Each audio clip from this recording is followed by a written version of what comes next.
Okay, I'm here again, recording the show again for the second day in a row. I believe I'll try to do it live again, maybe tomorrow, maybe the day after. But again, this is the holiday edition. Just got to get it done. All right. So the first thing first is the quote of the day is "It's now or never." It's now or never. And I know with all this like virus stuff going on, and the economy and like school not being here and everything like that, it's kind of given like everyone a huge, I guess, like catastrophic look at the world, which is a very, very interesting thing because people are thinking like, oh my God, like what if the whole world just ended and things like that. I um I don't like those thoughts, but I kind of like that way of thinking. And in my life, um, I the movies that I love the most are when like the guy was like had his like back to the wall and like he had no way out of it, like although I don't like this movie, but like the movie the 300, and they had to fight against like this like 300 wars, having to fight against 10,000 things like that. Those always like hype me up, like having like no chance or whatever. And there was always like a phrase that pushed me over the edge, or a phrase that pushed them over the edge in those movies, and it's now or never. And it's like you have to make it work. Like it's now or never, and that might put a lot of pressure on some people, but in my way of thinking, pressure times are like the best of times because the games that I had like no pressure at all, I felt like I didn't have energy. But when you added like butterflies to my stomach and it was like scary, I felt like I had more energy. Like it's like flight or flight, fight or flight. There you go. And it's like that energy that most people would use to run away from a dog. I use that energy to jump higher. I use that energy to run faster. Yeah, I mean, my shot's not as on because I'm nervous or like maybe my mind's not thinking exactly correct. But there's so many positives that I just focus on the positives.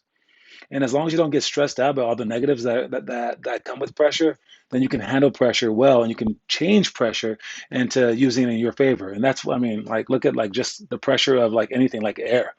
I mean, if you put it like in a busted pipe or whatever, yeah, it could like blow up into a bomb, or you could just like siphon it and push it forward, and now you have like I don't know a steam engine or something like that.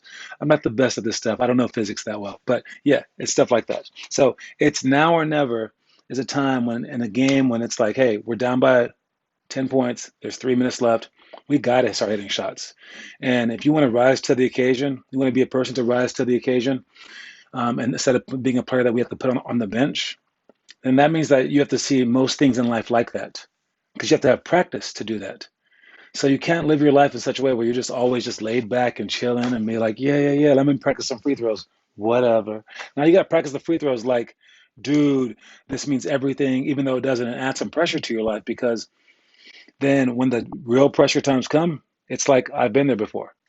All right. So give yourself some experience by always having that it's now or never mentality.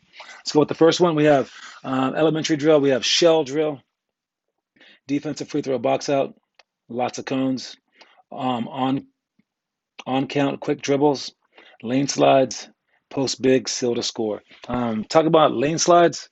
That was always like the stupider drill to me when I was growing up, but everyone did it. It was like in sixth grade, everyone did it. Then in junior high, they did this drill again, and I was like, "This is a little kid drill," and it was easy, it was whatever. And then I got to high school, they did it again.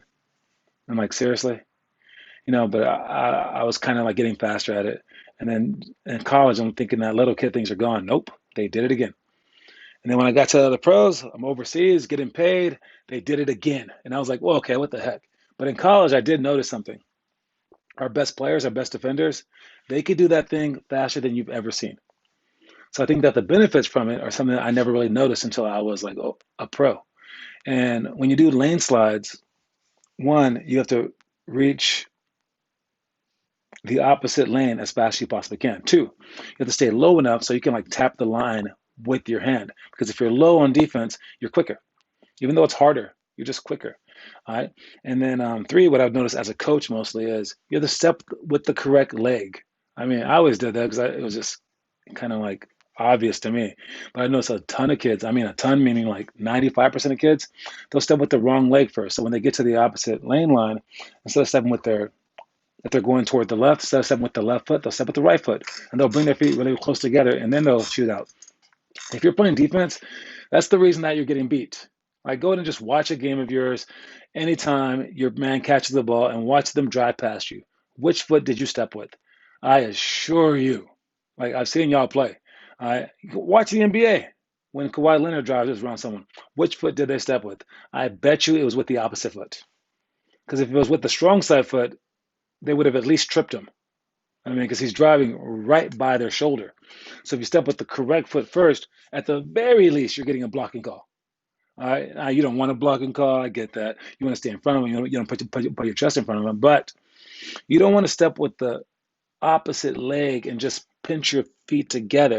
You want to make sure that you're stepping like this if you're going that way first. All right. So your first step is huge. And when you do these lane slides, it's how you practice your first step. All right, and it's pushing off, and so it's not just your strength, it's not just your speed, it's your reaction time in your mind. All right, so do the lane slides with a purpose, and don't just be like me going through the motions. And I was like, lane slides again, dude, again, like that. So I'm not perfect. I wasn't perfect. So in that sense, I'm a lot like you guys, but get past it and get beyond me. Another one that I wanted to mention was the on count quick dribbles. This is another reaction dribble. This is ball handling drill.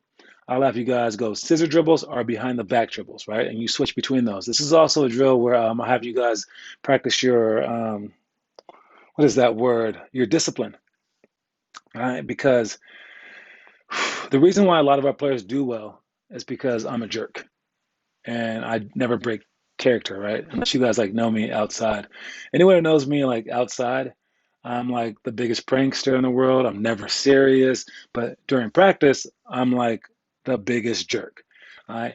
And that's because I actually am a jerk, kind of. But it's also because I want you guys to be disciplined. I don't want you guys to be giggling all the time. I don't want you guys to be like, I don't want you guys to be like too relaxed, because when you're relaxed, you suck, basically. Okay. When you relax during practice, you suck. Now, when you relax during the games, you can be better, but not during practice. So during practice, I take on the mentality of I say, pretend like there's a fire. That's what I tell myself.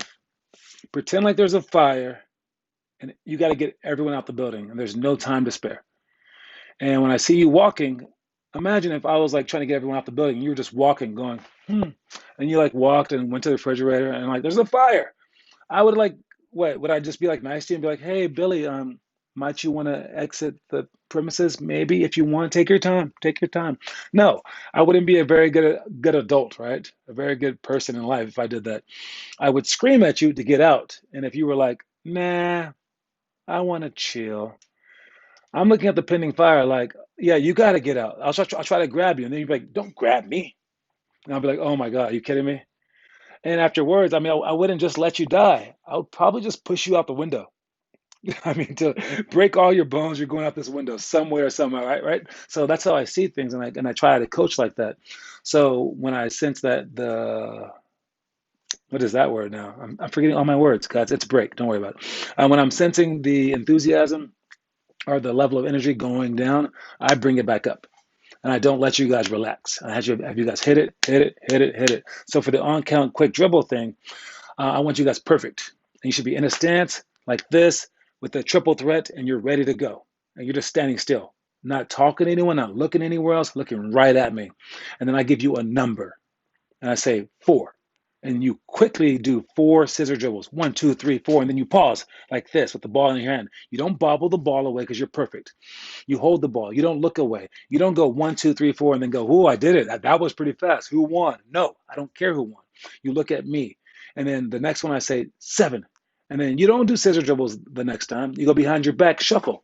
So it's behind the back shuffle 7 times, and then boom, you hold it still. And again, you're not messing up. You're not looking around. You're prepared for the next one. You're constantly thinking, when is the next one? Give me the next one. Give me the next one. Give me the next one. And then I'm just throwing out numbers, numbers, numbers, and you keep remembering which one that you're switching to without anyone telling you. And for first graders, that's freaking impossible. But for ninth graders, they don't do a good job either. So it's all of you guys, and you have to practice being disciplined. Where I said last time, you want to practice pressure-filled situations. Now you want to practice being disciplined, because if you can become a disciplined human being, then any kind of defensive formations that you're in, or any kind of like plays that your coach wants you to run, any kind of like standards that your coach holds you to and like coming to practice, things like that. Maybe like standards for like school, life in general, like your job, your family. You're gonna be able to handle those things so much better.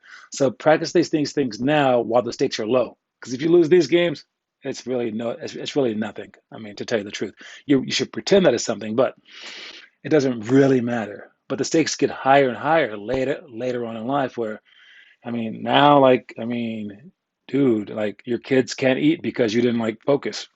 Sorry. And that's a very, very real thing. So focus on these things now so that it's easy as hell later on. All right. Next one.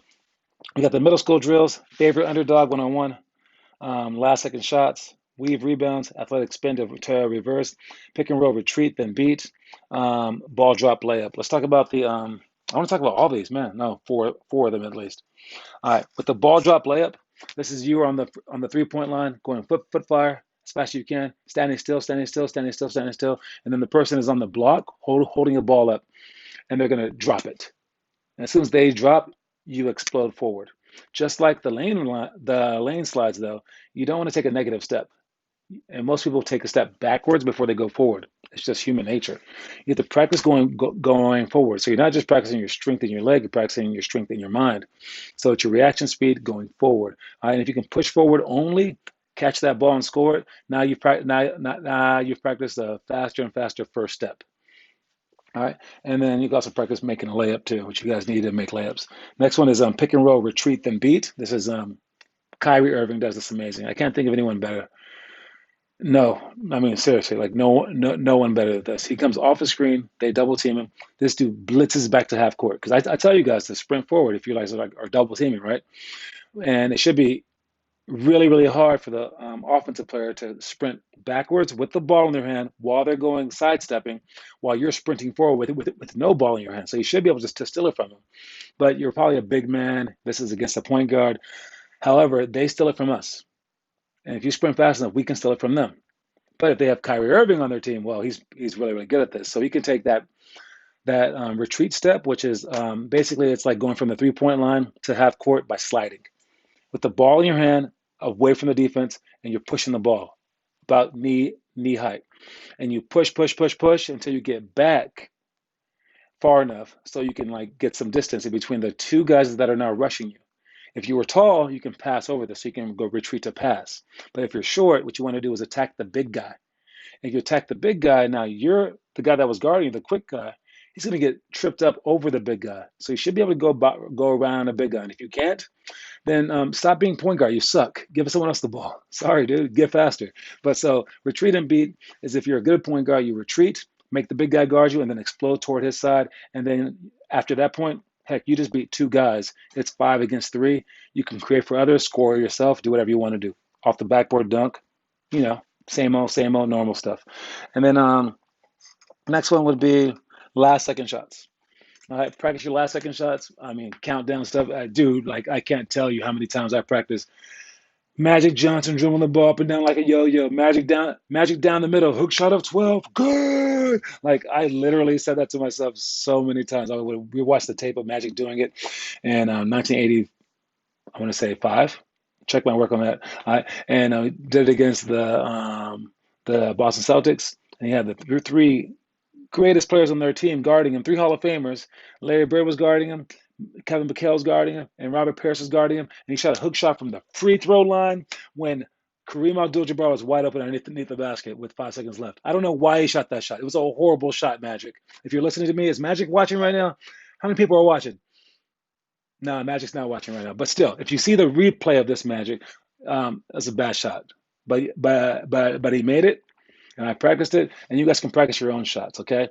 For last second shots, you can practice like, 5, 4, 3, 2, 1 off the dribble. You can spin it out to yourself, run, and off the move and catch, and then just spin it to yourself standing still, a standstill catch.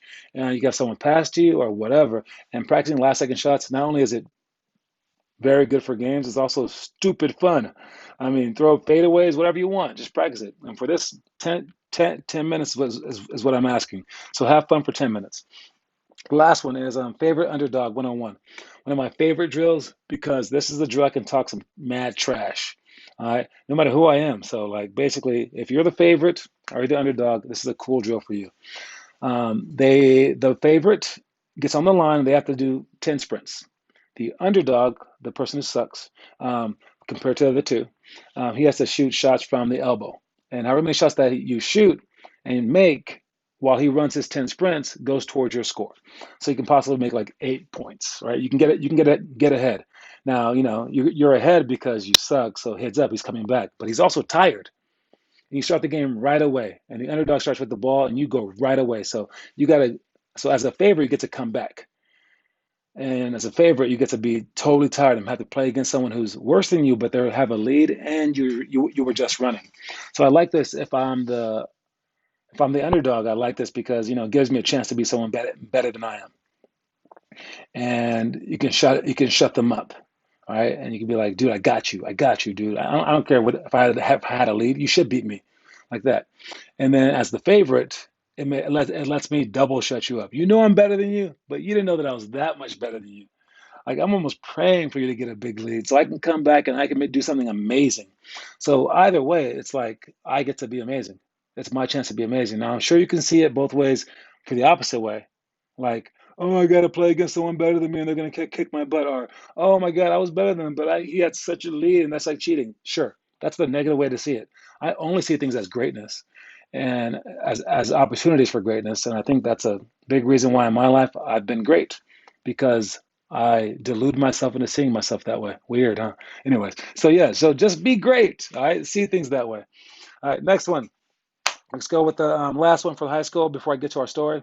And we have high school drill is partner passing, football catch, sideline out of bounds, inbound seal, taking a charge, running hook shots, and hook series with D. I want to talk about the football catch for this one. All right, not just the catch, but the throw. Normally in practice, I'm the one throwing them because y'all can throw. And you guys will sprint down the court and I'll throw your full court pass, and you have to catch it on the run by looking up over your shoulder. That's an actual skill. All right. And if you play football, I mean, you're probably good at that. If you don't, you're probably bad at it. We played football every day after school, or not every day, but like during the season, every day after school. And practicing that pass, it was a fun thing. If you watch someone like LeBron James, someone like Nikolai Jokic, the Joker. They like to throw a lot of full court passes. Kevin Love's another one. Steph Curry, Kyrie. Now that he has Kevin Durant as a receiver, and that pass is not very. It's not very unique for basketball. I mean, that pass is thrown, so you have to be able to catch that pass. You have to catch it from the air and then take 2 steps without traveling. You have to catch it off the bounce if you're not near the basket. So you have to be aware of the ball and the basket and the defenders. And then when you throw it, you have to throw it with enough arc to pass the defender. I make you guys practice it with both your right hand and your left hand as well. And you have to also read the ball. So if you've come to practice and we've done this, I don't just throw you guys good passes. I throw you guys that Aaron Rodgers over the shoulder pass too. They will legit do this during games. They'll run this way, and then Aaron Rodgers, instead of throwing it to his man because the defender's looking that way, he'll throw it behind the player. So the offensive player sees it, but the defensive player doesn't, and he'll twist and he'll catch it over the opposite shoulder. It's a really cool pass. It's basically it's unbeatable. All right, and I will throw that to you guys just to twist you up. All right, because with this pass, or with any pass that's thrown like not accurately, like it might be too long, might be too low, might be too fast, might be too slow, might be behind you. You have to notice it right when it leaves the person's hands. So when you're running, you got to glance back. You can't look directly back because you might hit the ref or hit the wall, right? You have to glance back and notice the velocity of the ball, the trajectory of the ball. These are all big words. You can Google them later. Right when it leaves the person's hand, and be like, that ball's going too long. There's a very, very famous play with Derek Jeter. I think it's called I don't know what it's called. Like the it's not the catch. The catch is football. I don't know what the play is called. It's called something anyway. But it's Derek Jeter, and they were throwing the ball home, and he was a third baseman, and he's supposed to be backing up like basically no one on this play, but he noticed that the ball was going too short, and there was a player running home. He sprints and like cuts off the catcher and then catches it and he flips it. It was called the flip. I'm stupid. And he flips it to the catcher. And like it was like the most amazing play because he saw that the ball was thrown wrong immediately. And he knew exactly where to go. And that kind of judgment, I mean, it's uncanny. Like if you look up that play, I mean, I don't know if you got noticed if you're a little kid, but it's amazing what he did. So check out that play. Let me know what you think about it in the comment section. It's Derek Jeter, and it's the flip. All right.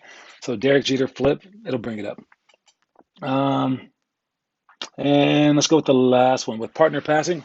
That's you get down low, bounce, bounce, pass the ball to your other person while they pass you a ball, right? Two balls, two people, and then you get harder with the bounce, bounce, cross, bounce, bounce, cross, cross. You do it with the left hand and the right hand, bounce, bounce, cross between the leg behind the back, pass it with just behind your back, right? And you want to make sure what I tell you guys is this. Like I said about the whole act like there's a fire happening. You got to do it right here. You can't just go through the motions with this. You got to go faster and faster and faster and push each other, push yourselves. And I like to describe it like either Superman or Usain Bolt. All right. If you're in a car, you're comfortable, right? If you're on a plane, you're comfortable. But imagine the windows roll down on either one. It'd be a crazy ride, right?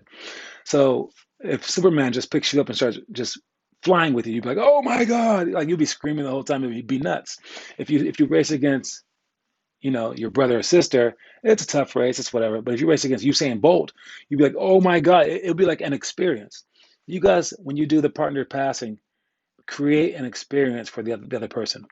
Push them beyond reasonable like limits. So you're talking out loud. You're going, come on, come on, come on. You can do this. You can do this. Faster, faster, faster, faster, faster, faster, faster. Like let's get like a minute straight. Come on, come on, come on. So you're constantly pushing them, and they should be pushing you as well. When you have that back and forth, that's when iron sharpens iron, and then you guys can make it to enormous heights. Don't just go through the motions with this. So partner passing, it's a great, great, great drill, but only if you do it well. Dribble as low as you can. Move your shoulders from side to side. Move your knees as well, so that the defense can't track you as easily. All right, dribble the ball low. All right, make the passes quick, quick, quick, quick, quick. Try with your right and your left hand, and then progress through the drill as it goes on. If you have any trouble with the drills, go to limitlesshoops.com, click on drills. You can see any kind of videos for them as well. And that's about it. Make sure that you guys are also reading the book, doing the drills every single day. I know that quarantine's hard, but if you made it through all this time, you might as well keep going because once the games are on the other side, you're going to be kicking some butt. All right? Because, dude, people are getting torn up by this virus, by staying inside, by having no school. They're they are like losing their minds, guys. They're so sad. They're so like whatever. You will not believe how many fat kids you're going to see when you come back. How many kids who have not touched the ball the entire time? I promise you, dude, it's gonna be crazy. You're gonna be like, man, he was kind of good before. If you've been working out during this time, you've kept pace. If you have taken the fact that, well, I can't go to the movies anymore, no sleepovers. Oh, I have time on my hands, and you realize that, and you're like, and I'm not going crazy with my mind because my mind's stronger than most people are. So I'm lucky. So if you're one of the lucky guys, you just happen to be born with a maybe an introverted sense of self. It happens, right? Some people are this, some people are that. All right. Then you need to get so far ahead that when they see you, they're going to be like, "What? How good did you get?" And we have a player like that in our program. I can already tell. It's Finn Kaufman, and he's yo, you've got it so good, man. Like your shot, it's like ridiculous. Like you're one of the worst shooters I've ever seen in my entire life, and I'm a bad shooter. And now your shot's like one of the best in our whole program, and you're like not missing it at all. When your friends see you from school and your old coaches see you, they're gonna be like, "Is this Finn, or did like he die and his parents bought a robot and shaped it like him?" I mean, it's gonna be crazy. They're going to be like, this is insane. All right. And I'm just sorry that we can't just rob players with our program because they're going to be like, isn't he a part of 50 All Stars? They would have been joining us in droves. All right. But who cares? All right. So since I'm moving, you can just hype up yourself and be there. So another player is Leandre. Oh, Leandre, the third grader. One of the worst players on our team. I have no problem saying that. Absolutely. And now if we came back with that same exact team, second best player behind I forgot his name now. Elliot, because we have not seen Elliot forever. Yeah. All right. So you guys keep striving, keep going like that. All right, motivational story of the day. Let's see what we have here. It's a long one. All right. Oh, this is interesting. All right. Collective knowledge is always more powerful than individual knowledge. So teammates should talk to one another in games. They should help each other in workouts with constant corrections, and they should perpetually learn from each other's successes and mistakes to steadily improve upon all they've become. All right, what collective knowledge is there's this game. I think it's called like 100 versus one. I'm not quite sure what it's called. I don't watch this, but it has one really smart guy, like a really smart guy, and then it has 100 average people in the other room, and they go against each other in like a quiz show. Now, this one guy, he knows more than anyone in that other room. The other people in the other room have no business being in the same place as this guy. This guy's like a professor normally, or like just a really like a genius trivia guy or something like that. And these people are just average people, like from the audience, okay? Just average people. Not one of them is overly smart, overly qualified, nothing. Yet they beat the genius almost every single time because out of 100 people, someone's going to know the answer. All right, someone will, and the genius can't keep up to 100 people. So the collective knowledge is it's so strong. So in your class, one of the reasons that your teachers don't let you cheat is because, yeah, it's not about what everyone knows. It's about what you know, Joey. Come on, dude, right? So you're not allowed to cheat in class. You can't just talk during a test and be like, hey, what's this answer? Does anyone know? Because if you did that, no one would ever fail a test. If the entire class got to answer the question, no one would ever fail a test. So you can't just ask that. However, for basketball, there is no rule on being quiet. A little bit during free throws, but I talk during those because I'm funny, and I'm a winner. Sorry, but for you guys, you're allowed to talk in games. So if the answer or the question is like, how do we guard someone who's running to the corner right now? And I mean, I'm behind my man. I just got screened. I don't know who's going to do this, or my man drove by me. Who's going to help me? Well, I guess those are pretty hard questions, but why don't you just ask your teammates? Or why don't you just tattletale? Just be like, he drove by me, and I'll be like, I'll help. Then who helps me? And then someone goes, I'll help you. And then like you guys just talk. So since you're allowed to cheat on the test, this is one time, cheat. Right? Cheat during the games. Just talk all the time. If you see someone about to screen your player, be like, he's gonna screen you, him right there. And the other guy will look at you like, dude, you just told on me, man. Snitches get stitches. Come on, dude. That's not cool. And you'd be like, no, those rules don't apply here. Now, I'm not saying to have a conversation with them like that, but you got to speak and speak loudly, speak quickly, all right, to communicate. Because again, the collective knowledge is better than the individual knowledge. And not just you guys on the court, but the guys on the bench. Heck, even the crowd can get involved by counting down how much time is left on the shot clock. The collective knowledge is always better than the individual knowledge. So don't forget that. All right. I mentioned the movies again. You guys have about 2 more days to watch those movies. I don't know if anyone's watching them, but I'll keep mentioning them because again, I will one day have a program where I've convinced every kid to do it. All right. And how do I know that? Because, dude, I'm stealing. I guys told you, just cheat. I'm stealing from society. Again, I'm getting coins. I got our Bible. I got like I got media involved in this. I got music involved in it. I have like every little trick that everyone's taking. I mean, I have a friend who smokes, and I even asked her, "Hey, how does it feel to be addicted?" Because I want to use that for my program. Right? I'm crazy about this. I will get this done. All right. And when I get it done, everyone's gonna watch the stupid movie every freaking month. Everybody will. Why? Because I'm gonna make it. I don't know.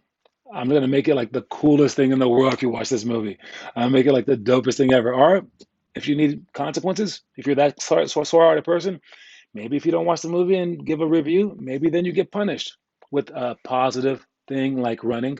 I make you stronger, running wise, or maybe 100 push-ups to make you stronger. Great job. So you're gonna get better either way. Whether you watch the movies that will inspire you, or whether you don't do it and then you do push-ups. I don't know what I'll do, but I'll figure it out. And so in the meantime, you guys can do it yourselves without all that punishment, without all that reward system. Just do it. All right. So watch the movies, do the challenges, do the monthly homework, which is free throws. Do the 6 workouts per day that I'm talking about. Read the quotes. All right, and do any extras that you want to do after that. Anyways, it was great talking to you guys. Let me know what you guys think about this new format, if this works better, worse, whatever, in the comment section below. Smash that subscribe button. No, I'm not that guy. Anyways, talk to you guys later. Peace.